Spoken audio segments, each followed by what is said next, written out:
Hello everyone, I am Dr. Sakshi Pandey, Faculty of Kaushalya Academy. Today I will be teaching you the introduction to organic chemistry. अब organic chemistry का मतलब क्या है? ये revolve करेगा सिर्फ एक एलिमेंट के अराउंड, मतलब वो है कार्बन. अब कार्बन में ऐसी क्या खास बात है, चलो पहले देखते हैं ऑर्गेनिक केमिस्ट्री का डेफिनेशन. तो ऑर्गेनिक केमिस्ट्री होती है study of carbon and it's compounds. अब तुम लोगों का डाउट आएगा कि तो फिर तो कार्बोनिक एसिड भी कार्बन है और उसका कंपाउंड है, तो वो क्यों नहीं है ऑर्गेनिक? वो इसलिए नहीं है क्योंकि ना उसमें कार्बन और कार्बन का बॉन्ड है और ना ही कार्बन और हाइड्रोजन का बॉन्ड है. तो जब तक कार्बन और कार्बन का बॉन्ड नहीं होगा और कार्बन और हाइड्रोजन का बॉन्ड नहीं होगा तब तक वो कंसीडर नहीं होगा ऑर्गेनिक केमिस्ट्री में. तो चलो अब अपन देखते हैं कि क्यों कार्बन में ऐसी क्या खास बात है जो बाकी एलिमेंट्स में नहीं है, जो इसको अलग बनाती है, और इसके हम प्रॉपर्टीज देखेंगे. तो सबसे पहली प्रॉपर्टी आती है कैटिनेशन की. तो पहली प्रॉपर्टी है कैटिनेशन. अब कैटिनेशन का मतलब क्या हुआ? कैटिनेशन का मतलब ये होता है कि कोई भी एलिमेंट जब अपने जैसे दूसरे एलिमेंट्स के साथ बॉन्ड बनाता है. अब अपने जैसे दूसरे एलिमेंट्स के साथ बॉन्ड तो सिंगल बॉन्ड भी बन सकता है, जैसे कि chlorine chlorine, fluorine fluorine, bromine bromine, but इसके आगे ये लोग बॉन्ड नहीं बना सकते. लेकिन कैटिनेशन का मतलब ये मल्टीपल बॉन्ड बना सकता है, मतलब ये लॉन्गेस्ट चेन बना सकता है. चेन का मतलब क्या हुआ? एक चेन बन गई है. तो ये चीज होती है कैटिनेशन. अब मैं तुम लोगों के लैंग्वेज में एक्सप्लेन करती हूँ. चलो तुम जाते हो स्कूल जाते हो, तुम लोग हमेशा देखते हो कि जो ऐसे कुछ लोग हैं जिनके सिर्फ एक फ्रेंड है या दो फ्रेंड है, तो वो चीजें हो गई क्लोरीन और फ्लोरीन. बट कार्बन क्या करता है? कार्बन जैसे जो स्टूडेंट होते हैं उनके मल्टीपल फ्रेंड्स होते हैं, मतलब पूरी क्लास उनकी फ्रेंड है. तो ये चीज हो गई कार्बन में कि वो अपने जैसे बहुत सारे दोस्त बना सकता है बाकी के कंपैरिजन में. ठीक है. अब कैटिनेशन क्या है ऐसा खास बात जिसकी वजह से इसके इतने सारे दोस्त हैं? तो कैटिनेशन के अंदर हम इसकी स्पेशलिटी देखेंगे जिसमें अपन देखेंगे 4 पॉइंट्स. तो चलो देखते हैं क्या है वो चीजें. हाँ, पहली चीज क्या हो गई? चलो ये देख लेते हैं, टेट्रावैलेंसी. टेट्रावैलेंसी का मतलब क्या होता है? कार्बन के पास है 4 फ्री इलेक्ट्रॉन्स. अब 4 फ्री इलेक्ट्रॉन्स हैं, 4 फ्री इलेक्ट्रॉन से इसका मतलब क्या हो गया? ना ये दे सकता है 4 इलेक्ट्रॉन्स एक साथ, ना ये 4 इलेक्ट्रॉन्स ले सकता है. मतलब ये डोनेट भी नहीं कर सकता है और ये एक्सेप्ट भी नहीं कर सकता है, मतलब विड्रॉ भी नहीं कर सकता है. तो ये क्या करेगा? बीच का रास्ता निकालेगा. बीच का रास्ता निकालने का मतलब क्या हुआ? ये दूसरे एलिमेंट्स के साथ कोवेलेंट बॉन्ड बनाएगा. मतलब क्या करेगा? शेयरिंग करेगा. अब चलो कोवेलेंट बॉन्ड तो या तो कार्बन के साथ बना लेगा, हाइड्रोजन के साथ बना लेगा, ऑक्सीजन के साथ बना लेगा. तो ये सारी चीजें तो अपन ने देख ली. टेट्रावैलेंसी की वजह से ये सब पॉसिबल है. अब अपन देखते हैं दूसरा पॉइंट. दूसरा पॉइंट क्या होगा? तो जब अपन ने टेट्रावैलेंसी देखी तो हमको पता है पीरियोडिक टेबल में जब भी एक लाइन से एलिमेंट होते हैं, मतलब कार्बन के नीचे जितने भी एलिमेंट है वो सारे क्या करेंगे? चलो यहाँ देख लेते हैं.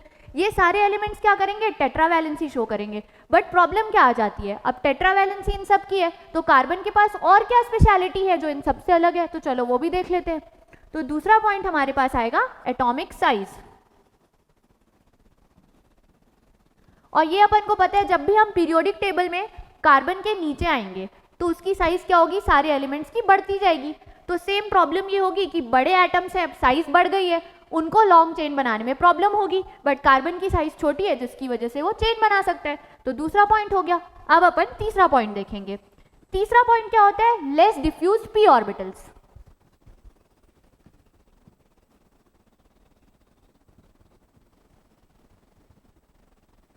अब लेस डिफ्यूज पी ऑर्बिटल्स का मतलब क्या हुआ? डिफ्यूज, लेस डिफ्यूज मतलब पास में, मतलब ज्यादा दूर फैले हुए नहीं है. तो पी ऑर्बिटल. अब पी ऑर्बिटल क्यों?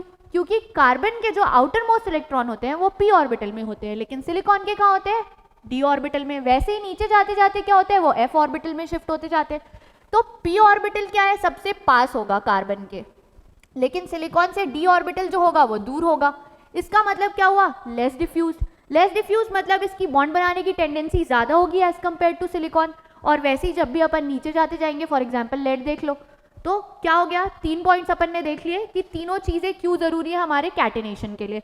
अब इन 3 चीजों को जब अपन सम अप करते हैं तो इनकी स्टेबिलिटी हो जाती है इंक्रीज. अब स्टेबिलिटी बढ़ गई. स्टेबिलिटी बढ़ गई मतलब क्या हुआ? कार्बन और कार्बन के बीच की बॉन्ड एनर्जी भी बढ़ गई.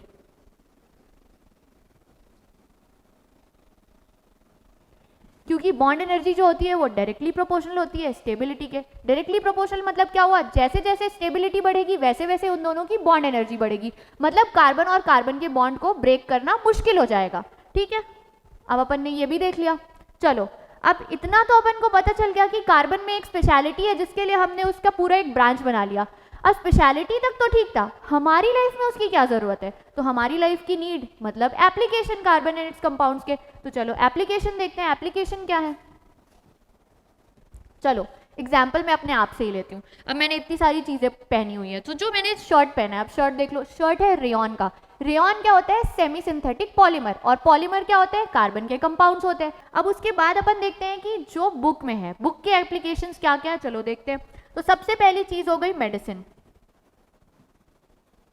अब मेडिसिन का मतलब तो ये है, जो भी ड्रग तुम लोग खाते हो या जब भी बीमार पड़ते हो अपने आप को ठीक करने के लिए जो भी दवाइयाँ लेते हो वो है मेडिसिन। अब उसमें ऐसी कौन कौन सी मेडिसिन है जिसमें ऑर्गेनिक कंपाउंड्स यूज होते हैं, तो फॉर एग्जांपल एंटीबायोटिक्स। एंटीबायोटिक्स में पेनिसिलिन जो होता है वो ऑर्गेनिक कंपाउंड होता है। ठीक है, अपन ने पहला एप्लीकेशन देख लिया। अब दूसरा एप्लीकेशन क्या होगा, एनवायरमेंट। एनवायरमेंट में मतलब हमारे सराउंडिंग्स में क्या चीजें हैं। अब सराउंडिंग को कहाँ जा रहे हो, सराउंडिंग से पहले अपने आप को ही देख लो। एनवायरमेंट में हम खुद भी सर्वाइव करते हैं, हम लिविंग थिंग्स का पार्ट है। तो हमारी जो बॉडी है वो ऑर्गेनिक कंपाउंड से बनी हुई है। जो बेसिक स्ट्रक्चर है हमारा डीएनए, डीएनए होता है ऑर्गेनिक कंपाउंड से बना हुआ, डीऑक्सी राइबोन्यूक्लिक एसिड, और वैसे ही होता है आरएनए। तो ये सारी चीजें हो गई। कार्बोहाइड्रेट्स, इतना सारा शुगर तुम लोग कंटेन करते हो, शुगर, ग्लूकोज, फ्रक्टोज, सुक्रोज, ये सारे क्या है, ये सारे ऑर्गेनिक कंपाउंड्स। ठीक है, डीएनए, आरएनए, ग्लूकोज, ये सब अपन ने देख लिया एनवायरनमेंट में। अब तीसरी चीज क्या आती है, अपने बारे में तो अपन ने देख लिया कि हमारी बॉडी को क्या जरूरत है मेडिसिन की, हमारी बॉडी किस चीज से बनी है, DNA, RNA, carbohydrate, fats, lipids, ये सब देख लिया अपन ने। अब हमारी सराउंडिंग में क्या ऐसी चीज है जो कार्बन कंपाउंड से बनी हुई है, सराउंडिंग की चीजें भी देख लेते हैं। तो थर्ड पॉइंट में आ जाते हैं। थर्ड पॉइंट हो गया एनर्जी। एनर्जी का मतलब क्या हुआ, अरे भाई स्कूटी लेके इतना दौड़ते हो, स्कूटी में किस चीज से डलता है, पेट्रोल तो एनर्जी है ना, पेट्रोल। अब पेट्रोल है ऑर्गेनिक कंपाउंड। वैसे ही सेम घर में खाना बनता है ना, खाना बनता है एलपीजी, लिक्विड पेट्रोलियम गैस, वो भी क्या है, ऑर्गेनिक कंपाउंड है। तो अपन ने देख लिया ईथेन, मीथेन, ये सारे गैस, लिक्विड, ये सब क्या हो गई, एनर्जी हो गई। वैसे ही कोल, कोल भी एनर्जी का पार्ट है, और कोल क्या है, ऑर्गेनिक फॉर्म में है। फोर्थ एप्लीकेशन जो है लास्ट एप्लीकेशन, इसका लास्ट एप्लीकेशन में क्या है, सिंथेटिक प्रोडक्ट्स। अब अभी मैंने अपने कपड़े के बारे में तुम लोगों को बताया जो था रेयॉन का, वैसे ही अपन क्या करते हैं, नायलॉन पढ़ते हैं, पॉलीस्टर पढ़ते हैं, ये सारे क्या होते हैं, सिंथेटिक प्रोडक्ट्स होते हैं। वैसे ही अगर अपन किचन में जाते हैं, चलो अभी गैस तक तो पहुंच गए थे, अब खाना बनाने पे पहुंचते हैं। खाना बनाने के लिए क्या चाहिए था वो मिल गया था, अब खाना बनाने पे पहुंचते हैं। तो जो अपन यूटेंसिल्स यूज़ करते हैं, मतलब बर्तन यूज़ करते हैं, उसमें कोटिंग किस चीज़ की होती है, टेफ्लॉन की होती है। नॉन स्टिक जो कोटिंग होती है वो टेफ्लॉन की होती है, वो क्या होता है, सिंथेटिक प्रोडक्ट होता है।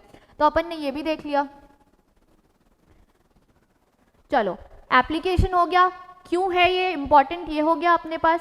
कार्बन कंपाउंड्स कैसे बनते हैं, क्यों बनते हैं, प्रॉपर्टीज भी देख ली। That's all for now, hope to see you in our classroom. Thank you so much.